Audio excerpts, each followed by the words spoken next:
Now, we shall start module 4 of this chapter 3. Here we shall discuss on some important and fundamental lemma on nonlinear spaces. Also, we shall show a theorem which is related to a completeness property of a nonlinear space in a finite dimensional nonlinear space. Also, we shall state and prove a very important lemma called the Ries lemma. Also, we shall show a result with a connection between compactness in a finite dimensional nonlinear space. Now, we shall discuss on module 4 of this chapter 3. The title of this module 4 is some important results on nonlinear spaces and Banach spaces. Now, we shall prove a fundamental lemma which is very important in a nonlinear spaces. Let capital X be a nonlinear space over a field of scalars capital F, and let x1, x2 xn be a set of n numbers of linearly independent vectors in capital X. Then there exists a constant c greater than 0 such that for every scalars alpha 1, alpha 2 alpha n belonging to F, the inequalities like norm alpha 1 x1 plus alpha 2 x2 plus plus alpha n xn greater or equals to c times modulus of alpha 1 plus modulus of alpha 2 plus plus modulus of alpha n, and this is known as equation number 1. The proof is given below. Let small s is equal to modulus of alpha 1 plus modulus of alpha 2 plus plus modulus of alpha n. If s is equal to 0, then alpha 1 equal to alpha 2 equal to equal to alpha n equal to 0. So, equation 1 is true. We therefore assume that small s is greater than 0. Put beta j equal to alpha j by s, and this is meaningful because s is strictly positive and j runs from 1 to up to n. So, sigma j equal to 1 to n modulus of beta j is equal to 1, and then equation 1 is transformed into norm of beta 1 x1 plus beta 2 x2 plus plus beta n xn is greater or equals to c, and this is equation number 2. So, it is sufficient to prove the existence of a number c greater than 0 such that the inequality 2 is true for any set of scalars beta 1, beta 2 beta n with sigma j equal to 1 to n modulus of beta j is equal to 1. If possible, let 2 is not true, that is, we shall prove it by the method of contradiction. So, there exists a sequence yn where ym is taken as beta 1m x1 plus beta 2m x2 plus plus beta nm xn with the condition sigma j equal to 1 to n modulus of beta j m is equal to 1, where m is equal to 1 2 such that norm of ym tends to 0 as m tends to infinity. Since sigma j equal to 1 to n modulus of beta j to the power m is equal to 1 for m is equal to 1 2 we have modulus of beta j to the power m is always less or equals to 1 for j equal to 1 2 and so on up to n, and m is equal to 1 2 and so on. Hence, for each fixed j equal to 1 2 up to n, the sequence beta jm is equal to beta j1 comma beta j2 comma beta jk comma is bounded. So, by Bolzano-Weierstrass theorem, beta 1m, that is sequence beta 1m has a subsequence converging to beta 1 say, and let sequence y1 comma m denote corresponding subsequence of sequence ym. By the same argument, sequence y1m has a subsequence y2m say, for which corresponding subsequence of scalars beta 2m converging to beta 2 say. This process is continued till we reach at the nth stage.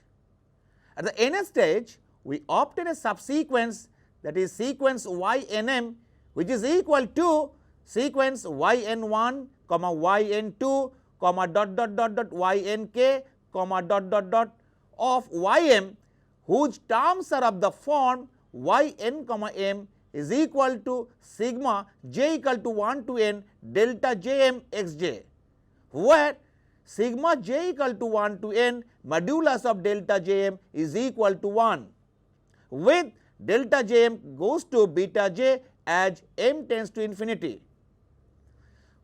As m tends to infinity, we have yn, m goes to j equal to 1 to n beta j xj, and which is equal to y, say, where sigma j equal to 1 to n modulus of beta j is equal to 1. This implies that not all beta j can be 0 simultaneously, because x1, x2, xn are linearly independent. As a consequence, it follows that y is not equal to 0 vector, that is, y is not equal to theta. Now, yn, m goes to y implies norm of yn, m goes to norm of y as m tends to infinity.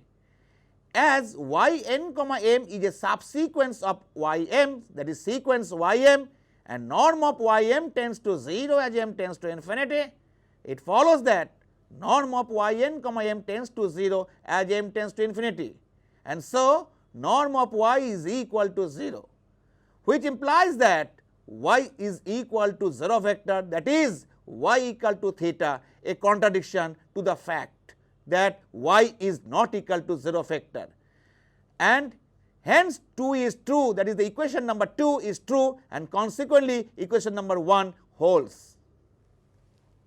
We shall now prove a theorem, that is every finite dimensional nonlinear space is complete. The proof looks like this. Let capital X be a finite dimensional nonlinear space over a field of scalars capital F, and let dimension of X is equal to n, that is n numbers of linearly independent vectors in X. Let E1, E2, En be a basis for X. Let Ym be a Cauchy sequence in X, and let Ym is equal to alpha 1 Me1 plus alpha 2 Me2 plus plus alpha Nm En. So, for every epsilon greater than 0, there exists a positive integer capital N such that norm of yr minus ys is less than epsilon whenever r, s is greater or equals to capital N.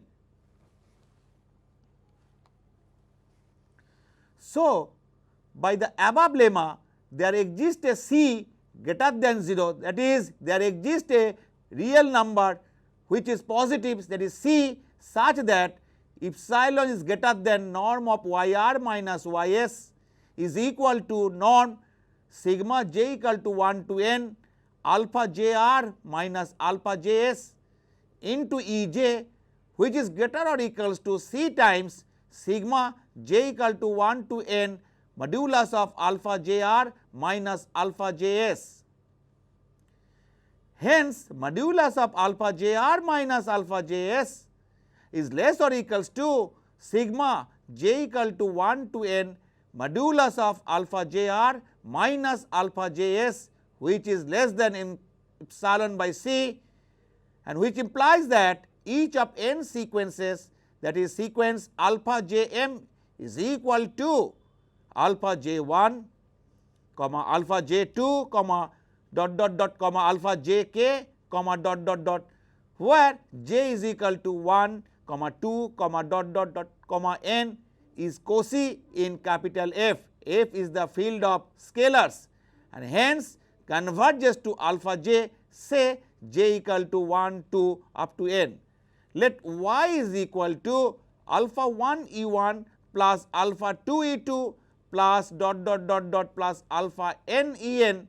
Then we see that y is an element of capital X, that is y belongs to X.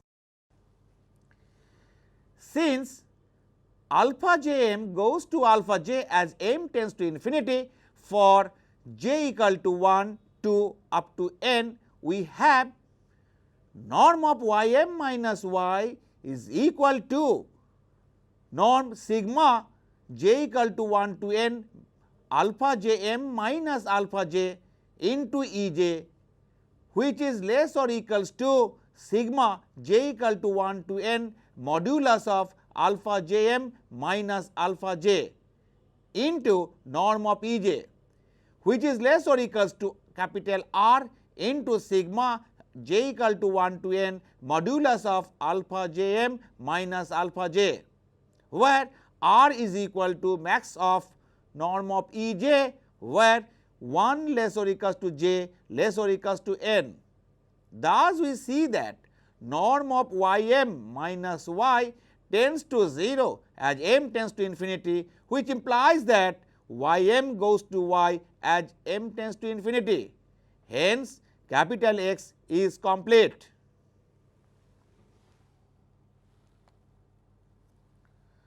So, we have a corollary that every finite dimensional nonlinear space is closed.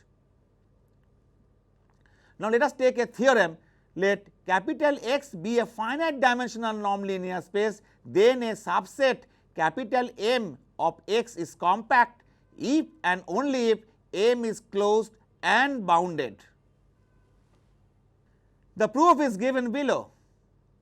Necessary part is obvious. For sufficiency, let capital M is closed and bounded in X.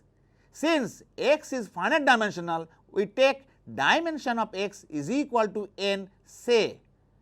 Let sequence xn is taken from capital M. Since capital M is bounded, there exists a k greater than 0 such that norm of xm is less or equals to k for all m. Let E1, E2 dot dot dot En be a basis for x. Take xm is equal to xi1m E1 plus xi2m E2 plus dot dot dot dot plus xinm En. So, there exists a c greater than 0 such that k is greater or equals to norm of xm is equal to norm sigma j equal to 1 to n xi jm Ej, which is greater or equals to c times sigma j equal to 1 to n modulus of xi jm follows by the above lemma. So, the sequence xi jm where m is equal to 1 comma 2 dot dot dot dot and for j is equal to 1 comma 2 comma dot dot dot n is bounded, and so by Bolzano-Weierstrass theorem there exists a convergent subsequence of xi jm. By applying the techniques in the proof of the earlier lemma already have been proved, we see that there exists a subsequence of xm that converges in M. Hence, M is compact.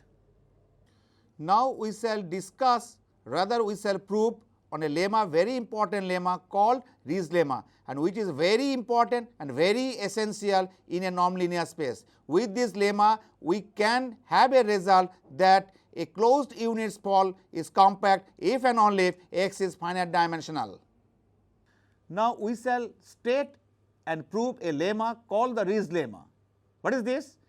The statement of Riesz lemma looks like this, that let M be a proper closed subspace of a nonlinear space capital X. Then for epsilon greater than 0, there exists y belongs to x minus m with norm of y is equal to 1, such that for all x belonging to capital M, the inequality norm of x minus y is greater than 1 minus epsilon is satisfied. Proof is given below. Let y naught belongs to x minus m and let d equal to infimum of norm y naught minus x, where infimum is taken of elements were taken from capital M, that is d equal to infimum of x belongs to m of norm y naught minus x. Clearly, d is greater than 0. if eta greater than 0 is chosen such that eta by d plus eta is less than epsilon.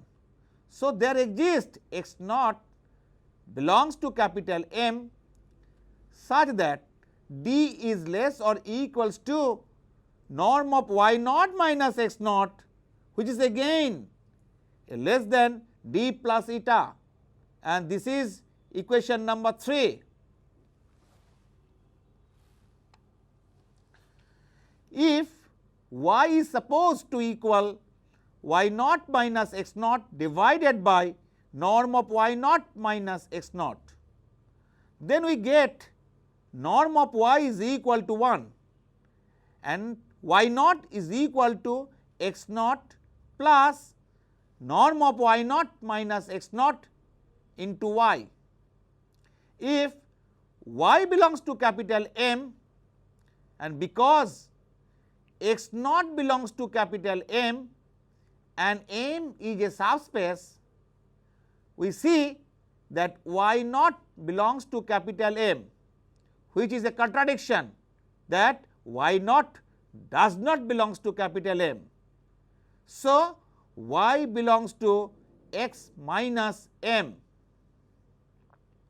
Now, for x belongs to capital M, we have by calculation norm of y minus x is equal to norm y naught minus x naught divided by norm y naught minus x naught minus x is equal to 1 by norm of y naught minus x naught into norm of y naught minus x naught minus x into norm of y naught minus x naught, which is again equal to 1 by norm of y naught minus x naught into norm of y naught minus x dashed, where x dashed equal to x naught plus norm y naught minus x naught into x, which belongs to capital M, because x naught and x belongs to capital M. Therefore, norm y minus x greater than 1 by d plus eta into norm of y naught minus x dashed, and it is obtained by equation number 3, which is greater or equals to d by d plus eta by assumption of d is equal to 1 by eta by d plus eta, which is again greater than 1 minus epsilon, and this proves the lemma. Up to this, what we have learnt in this module 4? We have learnt a very important lemma. What is this? Let X be a nonlinear space and let x1, x2, xn be a set of n number of linearly independent vectors in X. Then for every scalars alpha 1, alpha 2 alpha n, there exists a constant c greater than 0 such that norm of alpha 1 x1 plus alpha 2 x2 plus alpha n xn greater or equals to c times modulus of alpha 1 plus modulus of alpha 2 plus plus modulus of alpha n. Also, we have learnt that every finite dimensional nonlinear space is complete. Also, we have shown by corollary that every finite dimensional nonlinear space is closed, because every finite dimensional nonlinear space is complete, and we know that every complete subset of a metric space is always closed. So, every finite dimensional nonlinear space is closed. Also, we have learnt an important lemma, that is Ree's lemma. What is this? That let M be a proper closed subspace of a nonlinear space. Then for every epsilon greater than 0, there exists y belongs to x minus m with norm of y is equal to 1 such that norm of x minus y greater than 1 minus epsilon for all x belongs to M. Now, we shall prove a theorem, that is, the statement of the theorem looks like this, that is, if in a nonlinear space capital X, the closed unit sphere capital S is equal to x belonging to capital X such that norm of x less or equals to 1 is compact, then x is finite dimensional. Proof is this: suppose x is infinite dimensional, that is, we shall prove this theorem by the method of contradiction. Let x1 be an arbitrary element of capital X such that norm of x1 is equal to 1, and let capital M1 be the subspace of X generated by x1. Thus, M1 is a proper subspace of X because capital X is infinite dimensional. But already we have learnt by Ree's lemma that M is closed. So, for epsilon is equal to half, there exists x2 belonging to capital X such that norm of x2 is equal to 1 and norm of x2 minus x1 is greater than half. Let capital M2 be the subspace generated by x1 and x2.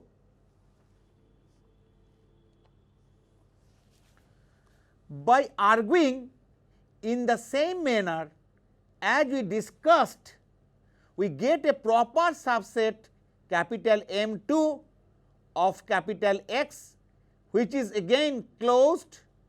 Hence, there exists x3 belonging to capital X such that norm of x3 is equal to 1 and norm of x3 minus x1 is greater than half and norm of x3 minus x2 greater than half. Continuing in this way, we obtain an infinite sequence xn of elements taken from X with norm of xn equal to 1, that is, xn belonging to capital S. What is capital S? That is the closed unit sphere for n is equal to 1, 2 up to this, and for which norm of xn minus xm is greater than half for n not is equal to m, and this is known as equation number 4. By 4, we see that the sequence xn cannot have a convergent subsequence, which contradicts the fact that S is compact, because we have assumed that S is compact. Hence, X is finite dimensional. Thus, with the results as discussed in module 4 of this chapter, we can also prove the results that are given by me. Let X be a nonlinear space, then X will be a Banach space if and only if the set X belonging to capital X such that norm of x1 is complete. Let us take another result, that if X be the set of all continuous function over the closed interval 0, 1, and if we define the norm of x is equal to integration 0 to 1 modulus of xt dt, then it can be proved that X is a nonlinear space, but is not a Banach space. Also, we can prove a result that a Banach space X is finite dimensional if and only if every subspace of it is closed. So, with this we now end this module 4 of this chapter 3.